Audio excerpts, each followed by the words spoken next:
Hola, vamos con el segundo libro de la saga John Wayne Cleaver. Ahora vamos con el prólogo. Yo maté a un demonio. No sé si se trataba de verdad de un demonio en el sentido técnico. No soy exactamente lo que llamaríais una persona religiosa, pero sé que mi vecino de enfrente era algún tipo de monstruo con colmillos, garras y todo eso. Cambiaba de un estado a otro y mató a mucha gente. Y de haberse enterado de que yo sabía quién era, también habría acabado conmigo. Así que, a falta de una palabra mejor, lo llamé demonio. Y como nadie más podía matarlo, lo hice yo. Creo que fue lo correcto. Al menos los asesinatos dejaron de sucederse. Bueno, durante un tiempo. Verás, yo también soy un monstruo. No soy un demonio sobrenatural, sino un crío que está un poco desquiciado. He pasado toda la vida procurando mantener mi lado oscuro bien encerrado en un lugar donde no pudiera hacer daño a nadie. Pero entonces apareció el demonio y la única manera de detenerlo era dar rienda suelta a esa parte de mí. Y ahora no sé cómo volver a enclaustrarlo. A mi lado oscuro lo llamo Señor Monstruo, el lado que sueña con cuchillos ensangrentados e imagina qué aspecto tendrías con la cabeza ensartada en un palo. No tengo personalidad múltiple, ni oigo voces, ni nada. Simplemente... es difícil de explicar. Pienso en muchas cosas terribles y me es más fácil asumir esta faceta de mí si finjo que se trata de otra persona. No es John quien quiere cortar a su madre en pedacitos, sino el señor monstruo. ¿Entiendes a qué me refiero? Ya me siento mejor. Pero hay un problema. El señor monstruo está hambriento. Los asesinos en serie a menudo hablan de una necesidad, de un impulso que al principio son capaces de controlar, pero que se acrecienta cada vez más hasta que es imposible de refrenar. Entonces pierden el control y vuelven a matar. Antes no entendía qué querían decir con eso, pero creo que ahora sí. Ahora lo siento en lo más hondo de mis huesos, tan insistente e inevitable como la necesidad biológica de comer, cazar y aparearse. Ya he matado una vez. Que vuelva a hacerlo es solamente cuestión de tiempo. Y bueno, ahora vamos con el capítulo 1. Eran las 1 de la mañana y ya tenía la mirada clavada en un gato. Seguramente era un gato blanco, pero en la oscuridad no podía estar seguro. La poca luz de la luna que se filtraba a través de las ventanas rotas convertía la estancia en una versión más antigua de sí misma, en una escena de una película en blanco y negro. Las paredes de cemento eran grises, los bidones abollados y los montones de tablones de madera grises, las pilas de botes de pintura usados grises también, y en mitad de todo aquello, negándose a moverse, estaba el gato gris. Jugué con el bidón de plástico que tenía en las manos, haciéndolo oscilar atrás y adelante, escuchando el ruido de la gasolina que golpeaba contra su interior. Tenía una carterita de cerillas en el bolsillo y un montón de trapos aceitosos a los pies. Allí había suficiente madera vieja y productos químicos para alimentar un fuego espectacular y yo estaba deseando prenderlo, pero no quería lastimar al gato. Ni siquiera me atrevía a espantarlo porque tenía miedo de perder el control. Así que me quedé mirándolo fijamente a la espera. En cuanto se marchase, aquel sitio iba a ser historia. Era finales de abril y la primavera finalmente estaba ganando la batalla por transformar un condado de Clayton apagado y congelado en otro verde y alegre. Ni qué decir tiene que gran parte de ello se debía a que el asesino de Clayton finalmente nos había dejado en paz. Su maratón enfurecido de asesinatos duró prácticamente 6 meses, pero entonces se detuvo de forma tan repentina y nadie ha vuelto a saber nada de él desde enero. A partir de entonces, el pueblo siguió un par de meses más comportándose como una masa aterrorizada. Por las noches, la gente cerraba puertas y ventanas con llave y despertaba por las mañanas sin apenas atreverse a encender el televisor por si las noticias hablaban de otro cadáver hecho trizas. Sin embargo, No sucedía nada y poco a poco empezamos a creer que la pesadilla se había terminado de una vez por todas y que ya no tendríamos ningún resto humano más que limpiar. Salió el sol, se derritió la nieve y la gente volvió a sonreír. Habíamos capeado el temporal. Clayton llevaba casi un mes atreviéndose tímidamente a ser feliz. De hecho, yo era la única persona que no estaba preocupada en absoluto. Sabía a ciencia cierta que el asesino de Clayton no existía desde el mes de enero. Al fin y al cabo, fui yo quien lo mató. El gato se movió y dejó de prestarme atención para lamerse una pata. Me quedé totalmente inmóvil, con la esperanza de que pasara de mí o me olvidase, y saliera a cazar o algo parecido. Se supone que los gatos son depredadores nocturnos y aquel tenía que comer tarde o temprano. Saqué el reloj del bolsillo, uno barato de plástico al que le había arrancado la correa, y volví a mirar la hora. Las 1:05. El plan estaba saliendo bastante mal. El almacén había sido edificado mucho tiempo atrás por una constructora que lo utilizó como depósito de suministros, cuando acababan de abrir el gran aserradero del pueblo y la gente aún pensaba que Clayton podía llegar a ser algo.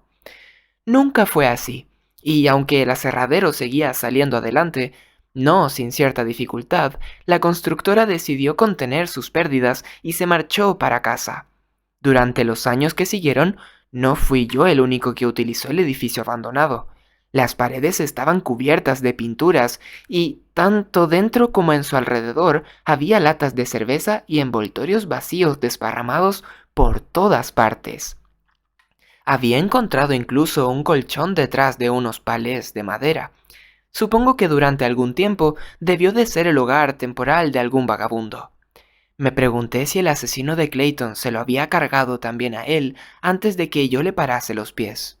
En cualquier caso, el colchón estaba cubierto de moho por la falta de uso y supuse que nadie había estado allí durante todo el invierno. En cuanto tuve la oportunidad, el colchón tuvo el honor de ser seleccionado para convertirse en el núcleo de una hoguera fabricada con mucho cuidado. Sin embargo, aquella noche no había nada que hacer. Yo seguía unas normas y esas normas eran muy estrictas. La primera de ellas decía, no herir animales, y por culpa de ella, era ya la cuarta vez que el gato le impedía quemar el almacén. Supongo que debía estar agradecido, pero realmente necesitaba calcinar algo. Cualquier día iba a pillar al gato y... no iba a hacerle daño, no iba a herir a nadie más. Respira hondo. Dejé el bidón de gasolina en el suelo. No tenía tiempo para esperar a que el gato se marchase, pero sí podía prender algo más pequeño. Cogí un palé y lo arrastré afuera. Después volví a por la gasolina. El gato seguía allí, sentado en un cuadrado recortado de luz de luna, observándome. Un día de estos, dije. Me di media vuelta y salí. Salpiqué el palé con algo de gasolina, lo suficiente para facilitar la labor, y dejé el bidón junto a la bicicleta, alejado del futuro fuego. La seguridad es lo primero. Las estrellas estaban apagadas y los árboles del bosque parecían estar imponentemente cerca, aunque el almacén estaba en un claro de gravilla y hierba seca. La autopista dejaba escuchar su rumor entre los árboles, cargada de camiones trasnochadores y algún que otro coche adormilado. Me arrodillé junto al palé, respiré el penetrante olor a gasolina y saqué las cerillas.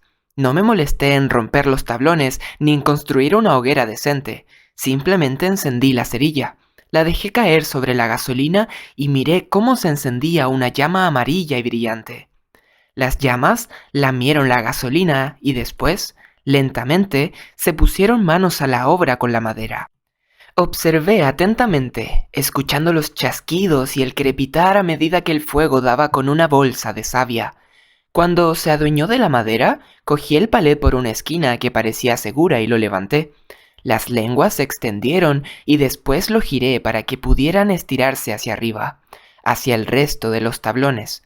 Se movían como un ser vivo, sondeando la madera con un fino dedo amarillo, probando su sabor y, por último, tendiendo la mano con glotonería y consumiéndola a languetazos. Prendió bien, mejor de lo que esperaba. Me pareció una pena desperdiciar el fuego con un único palé.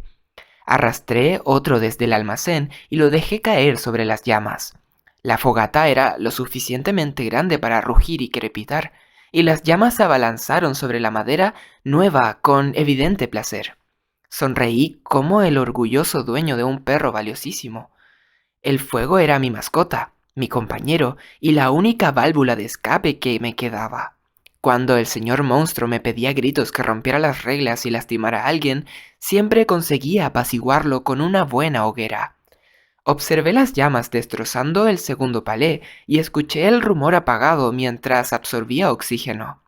Sonreí. Quería más madera, así que fui adentro a por 2 palés más. Un poco más no le iba a hacer daño a nadie.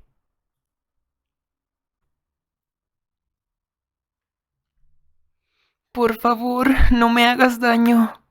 Me encantaba cuando decía eso. Por algún motivo, siempre pensaba que iba a decir, ¿vas a hacerme daño? Aunque ella era demasiado inteligente para eso. Estaba atada a la pared, en el sótano de mi casa, y yo tenía un cuchillo en la mano. Por supuesto que iba a hacerle daño. Brooke no hacía preguntas estúpidas, y ese era uno de los motivos por los que le gustaba tanto. Por favor, John, te lo suplico, no me hagas daño. Podía escucharla durante horas. Me gustaba porque iba directa al grano. En aquella situación yo tenía todo el poder y ella lo sabía. Sabía que no importaba lo que ella quisiese, porque yo era el único que se lo podía dar. Solos en aquella habitación, con el cuchillo en la mano, yo era todo su mundo, sus esperanzas y sus miedos, todo a la vez.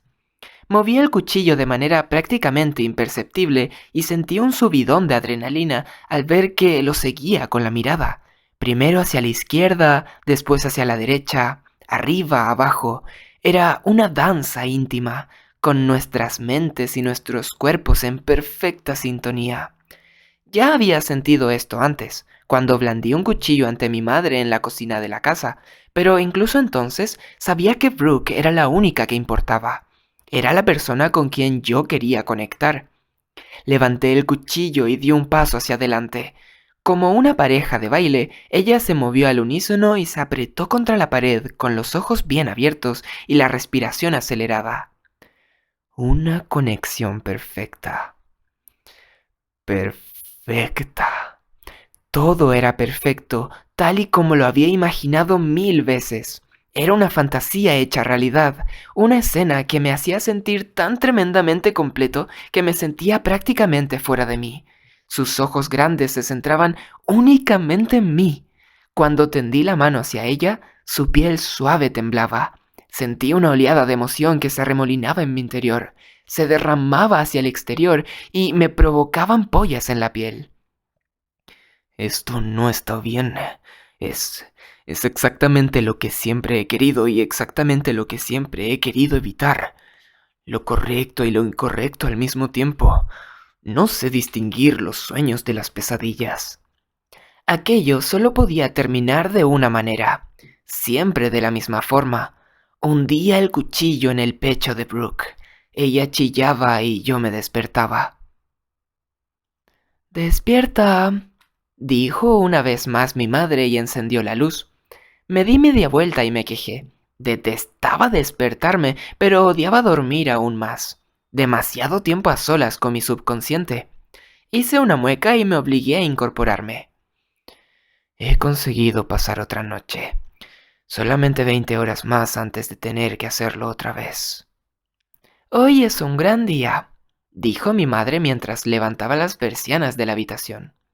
Después de clases tienes otra cita con Clark Foreman. Venga, levanta. Forcé la mirada para verla con los ojos adormecidos. ¿Otra cita con Foreman? Te lo dije la semana pasada. Seguramente será para que hagas otra declaración. Bueno, lo que él diga. Me levanté de la cama y fui directo hacia la ducha, pero mi madre me cortó el paso. Espera, dijo severamente. ¿Qué decimos? Hoy tendré buenos pensamientos y sonreiré a todos los que vea. Sonrió y me dio una palmadita en el hombro. Ojalá tuviera un despertador. ¿Qué quieres hoy? ¿Cornflakes o Cheerios? Ya puedo ponerme los cereales yo solito. Dije y me abrí paso hacia el baño. Mi madre y yo vivíamos encima de la funeraria, en un pequeño vecindario muy tranquilo a las afueras de Clayton. Técnicamente estábamos al otro lado de la frontera municipal, lo que nos ubicaba en el condado, en el pueblo. Sin embargo, el sitio era tan pequeño que a nadie le importaba dónde quedaran los límites. Vivíamos en Clayton y gracias a la funeraria éramos una de las pocas familias que no tenían al menos un miembro trabajando en el aserradero. Uno podría pensar que en un pueblo como este no habría suficientes muertes para mantener una funeraria a flote, y tendría razón. Estuvimos en la cuerda floja la mayor parte del año pasado y pagamos las facturas no sin muchos esfuerzos. Mi padre pagaba una pensión alimenticia, o mejor dicho, el gobierno le daba un suplemento para que lo hiciera. Y aún así no era suficiente.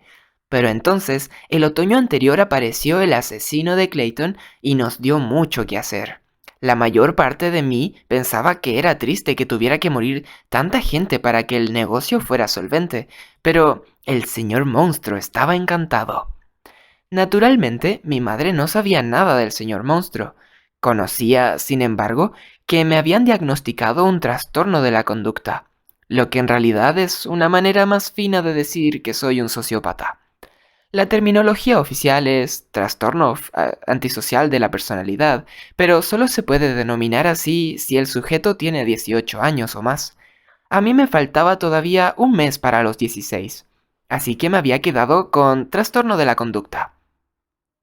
Me encerré en el baño y me miré en el espejo. Estaba cubierto de las notas y posits que dejaba mi madre para que nos acordásemos de las cosas importantes. No asuntos diarios como una cita con el médico, sino palabras que debían servirnos de guía a largo plazo. A veces las oía recitándolas mientras se arreglaba por la mañana, cosas como hoy será el mejor día de mi vida y mierdas como esas. La más grande era una nota que había escrito específicamente para mí, en la que había recopilado una lista de normas escritas sobre papel rayado de color rosa y que había plegado en la esquina con un pedazo de celo. Eran las mismas normas que yo mismo había creado hacía años para mantener al señor monstruo bien encerrado, y yo solito me las había arreglado muy bien hasta el año anterior, cuando tuve que dejarlo suelto. Mi madre había decidido que tenía que asegurarse de que las cumpliera. Mientras me cepillaba los dientes, leí la lista. Normas. No haré daño a animales. No prenderé fuego a cosas. Cuando tenga malos pensamientos sobre una persona, lo alejaré de mi cabeza y le haré un cumplido. No llamaré eso a las personas. Si empiezo a seguir a alguien, debo ignorar a esa persona tanto como pueda durante toda una semana. No amenazaré a las personas, ni siquiera de manera implícita. Si alguien me amenaza, debo alejarme de la situación. Obviamente, la norma de quemar cosas ya la había descartado. El señor monstruo insistía tanto y la supervisión de mi madre era tan sofocante que tenía que ceder en algo. Encender fuegos, pequeñas hogueras controladas que no iban a hacer daño a nadie, era como una válvula que dejaba salir toda la presión que se acumulaba en mi vida. Era una norma que tenía que infringir si pretendía tener la menor posibilidad de respetar el resto. Por supuesto, a mi madre no le había dicho lo que estaba haciendo. Simplemente había dejado la norma en la lista y siempre la ignoraba. La verdad es que apreciaba la ayuda de mi madre, que quería prestarme, pero se me hacía muy difícil soportarlo. Escupí el dentrífico, me enjuagué la boca y fui a vestirme. Desayuné en el salón mientras veía las noticias de la mañana y mi madre acechaba desde el pasillo, estirando el cable del rizador de pelo hasta el límite. ¿Te espera algo interesante hoy en el instituto?, preguntó. No, respondí. En las noticias tampoco había nada interesante. Al menos no había muerto nadie más en el pueblo, que generalmente era lo único que llamaba la atención. ¿Crees que Foreman quiere verme para que haga otra declaración? Mi madre se quedó callada durante un momento, de pie detrás de mí, y yo sabía que estaba pensando. Había ciertos detalles de lo sucedido aquella noche que todavía no habíamos contado a la policía.